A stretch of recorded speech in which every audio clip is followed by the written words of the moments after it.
2026년 당신의 주식 계좌는 안녕하신가요?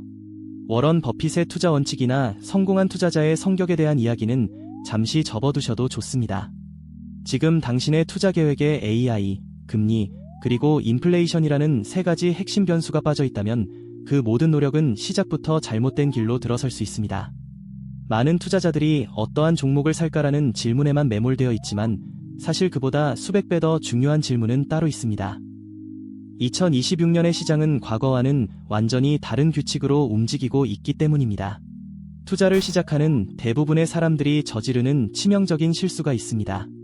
바로 왜 투자하는가라는 근본적인 질문을 건너뛰는 것입니다. 우리는 매일같이 어떤 주식이 유망한지, 어떤 섹터가 떠오르는지에 대한 정보의 홍수 속에서 살아갑니다. 하지만 명확한 목적지 없이 최고의 자동차를 운전한다고 해서 올바른 곳에 도착할 수 있을까요? 2026년처럼 복잡하고 변동성이 큰 시장 환경 속에서 뚜렷한 목표 없이 남들을 따라 투자하는 것은 짙은 안개 속에서 과속으로 운전하는 것과 같습니다. 당신의 계좌를 지키는 첫걸음은 종목 선정이 아닙니다. 그렇다면 2026년 시장의 좌표를 결정짓는 핵심 변수들은 무엇일까요? 우선 글로벌 AI 반도체 시장은 연평균 25%라는 경이로운 속도로 성장할 것으로 전망됩니다. 이는 단순한 유행을 넘어선 거대한 산업의 재편을 의미하죠. 동시에 주요국 중앙은행들은 경기 부양을 위해 기준금리 인하 카드를 만지작거리고 있습니다. 이는 성장주에겐 단비와 같지만 동시에 인플레이션 해지를 위한 실물자산 수요를 15% 이상 끌어올리는 요인이 될 수 있습니다. 이처럼 상반된 힘들이 팽팽하게 맞서는 시장 속에서 글로벌 ETF 시장으로 유입되는 자금은 역대 최고치를 경신할 것으로 보입니다. 이런 복잡한 환경에서 투자의 성공은 단순히 높은 수익률을 기록하는 것이 아닙니다. 내가 원하는 정확한 시점에 내가 필요로 하는 만큼의 돈을 만들어내는 것이 진정한 성공입니다. 10년 뒤 자녀의 대학 등록금을 마련하려는 사람과 30년 뒤 은퇴자금을 준비하는 사람의 포트폴리오가 과연 같을 수 있을까요? 당연히 달라야만 합니다. 당신의 목표가 명확해질수록 시장의 단기적인 소음과 공포에 흔들리지 않고 꾸준히 나아갈 수 있는 강력한 심리적 안정성을 확보하게 됩니다. 이것이 바로 종목 추천보다 목표 설정이 언제나 우선되어야 하는 이유입니다. 성공적인 투자는 튼튼한 재무 목표 피라미드를 쌓아 올리는 과정과 같습니다. 가장 아래층, 즉 기반에는 갑작스러운 실직이나 질병에 대비하는 비상 자금 확보와 부채 관리가 자리해야 합니다. 이 기반이 단단해야만 그 위의 목표들이 흔들리지 않습니다. 그 위로는 자동차 구매나 해외여행 같은 1년에서 5년 사이의 단기 목표를, 그리고 주택 구매나 자녀 교육비 같은 5년에서 10년이 걸리는 중기 목표를 쌓아 올립니다. 그리고 피라미드의 가장 꼭대기에는 10년 이상의 장기적인 관점으로 접근해야 하는 안정적인 은퇴 자금이라는 최종 목표가 위치하게 되는 것입니다. 자, 이제 당신의 투자 목표와 기간이 명확해졌습니다. 그렇다면 이 목표를 달성하기 위해 어떤 자산들을 조합해야 할까요?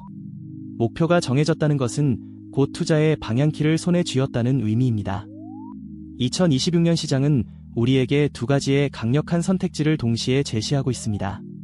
하나는 기술 혁신을 주도하며 폭발적인 성장을 꿈꾸는 길이고, 다른 하나는 험난한 파도 속에서도 굳건히 자리를 지키는 안정적인 길입니다. 이 두 가지 길 사이에서 어떻게 황금 비율을 찾아내느냐가 당신의 포트폴리오 성패를 가를 것입니다. 2026년 시장의 가장 큰 화두는 단연 AI 기반 성장주와 전통적인 저평가 가치주 사이의 첨예한 대립입니다.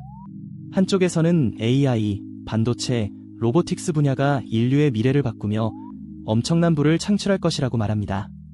다른 한쪽에서는 변동성이 큰 기술주보다는 안정적인 현금 흐름과 배당을 제공하는 금융, 필수 소비재 기업들이 더 현명한 선택이라고 주장합니다.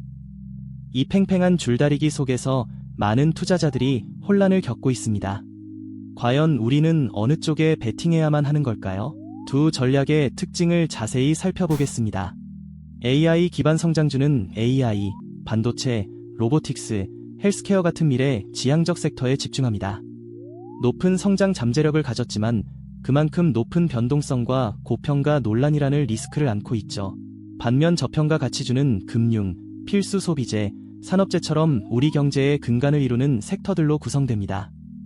안정적인 현금 흐름과 낮은 변동성이 장점이지만 성장 둔화의 위험에 노출될 수 있습니다. 기대 수익 측면에서 성장주는 시장 평균을 크게 상회할 가능성이, 가치주는 안정적인 배당과 시세 차익을 제공한다는 점에서 뚜렷한 차이를 보입니다. 정답은 어느 한쪽에 몰빵하지 않는 것입니다. 성장주의 폭발력과 가치주의 안정성, 어느 하나도 포기할 수 없는 매력적인 카드이기 때문입니다.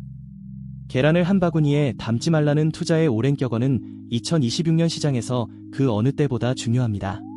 진정한 현인들은 양극단에서 싸우는 대신 두 가지 장점을 모두 취하는 지혜를 발휘합니다. 성장과 안정을 동시에 추구하며 어떤 시장 상황이 오더라도 유연하게 대처할 수 있는 균형 잡힌 포트폴리오를 구축하는 것, 그것이 바로 우리가 찾아야 할 해답입니다. 그렇다면 이상적인 황금 비율은 어떻게 될까요?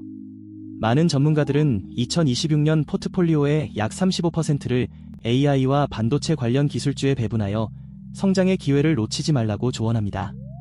이와 함께 포트폴리오의 단단한 허리 역할을 해줄 저평가 가치주의 30%를 할당하여 안정성을 확보합니다. 여기에 미래 먹거리인 친환경 및 헬스케어 섹터의 15%를, 그리고 금리 인하 시기의 매력이 부각될 채권과 인플레이션 해지용 실물 자산의 15%를 추가합니다. 마지막으로 추가적인 성장을 위해 변동성은 높지만 잠재력이 큰 신흥시장의 5%를 배분하여 포트폴리오를 완성합니다.